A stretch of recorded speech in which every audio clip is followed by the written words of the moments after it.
qual que é a reflexão que a gente começa hoje, Jorge? Rubens, eu acho que hoje uma reflexão interessante que a gente poderia fazer é em cima de duas datas que nós temos hoje de comemoração nessa semana. Nós vamos ter nessa semana, agora no dia 31 de março, o aniversário da desencarnação de Allan Kardec. Allan Kardec, que é o codificador da mensagem espírita, ele codifica a doutrina espírita no período de tempo que vai de 1857 a 1868, 69, por ali, porque em 68 ele já teria entregue a Gênese, mas ele continua trabalhando ainda no movimento até 69.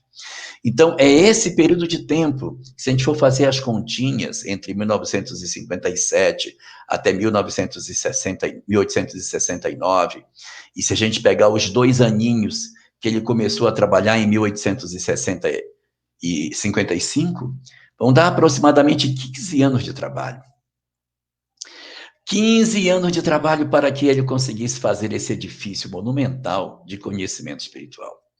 Essa síntese extraordinária que traz para nós uma reflexão muito profunda sobre a vida. Muitos outros pesquisadores existiram no seu tempo, mas a singularidade de Allan Kardec é o dom de perceber as consequências morais daquilo que se via. Seria simples ele seguir o caminho dos outros e dizer, olha, realmente existe vida após a morte. Olha, realmente existe reencarnação. Realmente existe mediunidade. Mas ele transcende esse conhecimento, apresentando para nós o que significa para a vida dos homens saber que a vida continua.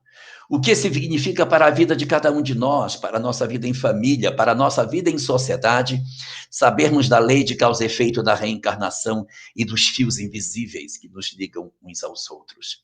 Qual é a releitura de vida? Qual é a releitura de mundo? Qual é a nova perspectiva de existir que acontece para nós quando nós começamos a perceber esse conhecimento maravilhoso que o Espiritismo nos oferece? Então, a grande sacada de Allan Kardec, a grande capacidade dele é ele conseguir perceber isso, não somente o fenômeno, mas o desdobramento moral dessa doutrina, as consequências morais dos princípios espíritas. Isso é fantástico demais. Isso é muito interessante. Então, dentro dessa leitura que o Espiritismo nos dá a conta de conhecer, nós começamos a perceber o quê? Que, a bem da verdade, nós não podemos ficar circunscritos apenas ao conhecimento em si, mas nós temos que fazer a interpretação desse conhecimento nas nossas vidas. E nessa semana, no dia 31 de março, nós vamos comemorar o aniversário de desencarnação de Allan Kardec, ocorrido no dia 31 de março de 1869. E também nessa nossa mesma semana nós temos um aniversário acontecendo. No ano de 1910, no dia 2 de abril, nascia no Brasil Francisco Cândido Xavier.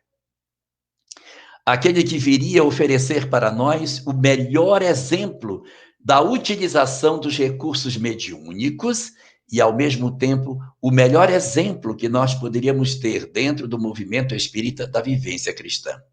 Os exemplos da vida de Chico, a sua dedicação, a renúncia em favor dos ideais que ele esposava, e muito mais do que essa contribuição pessoal, a contribuição mediúnica que ele ofereceu para o movimento espírita, dando para nós centenas de obras que distenderam de maneira mais prática exemplos sobre a obra de Allan Kardec. Em Allan Kardec encontramos a lei geral, a lei que rege o universo. Por que acontece isso? Como se dá aquilo? E em Chico, os exemplos, os casos, as citações que podem nos ajudar a interpretar essa lei geral. André Luiz é um exemplo vivo desse fenômeno de explicação das verdades espíritas a partir de determinados exemplos. E Emmanuel vai coroando, trazendo esse conhecimento para mais próximo de nós, pela linguagem fácil que ele tem, oferecendo uma leitura bastante interessante dos princípios que Allan Kardec coloca nas suas obras básicas. São esses contributos que Chico oferece que fazem com que a gente perceba a grandiosidade desse companheiro, que é um exemplo para nós, pela dedicação que teve, pelo esforço que fez para viver aquilo que ele tinha como verdade e a obra que ele deixou, o legado espiritual de Chico, que mais uma vez a gente precisa sempre relembrar, é uma base extraordinária para o nosso conhecimento. Juntarmos, portanto, o saber apresentado por Allan Kardec nas suas leis gerais, nas suas interpretações das leis de Deus, colocando no livro dos Espíritos, no livro dos Médiuns, o Evangelho, o Céu e o Inferno e a Gênese, as bases das leis espirituais.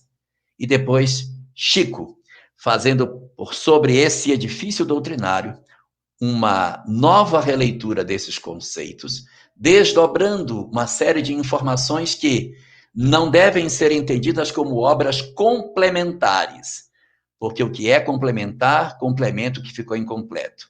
As obras de Chico não são obras complementares, são obras subsidiárias, ou seja, elas dão subsídio para um entendimento mais efetivo e claro da literatura que Kardec nos deixou. Parabéns, Kardec, pelo seu retorno ao mundo espiritual. Parabéns, Chico, pela sua chegada comemorada no nosso dia 2 de abril.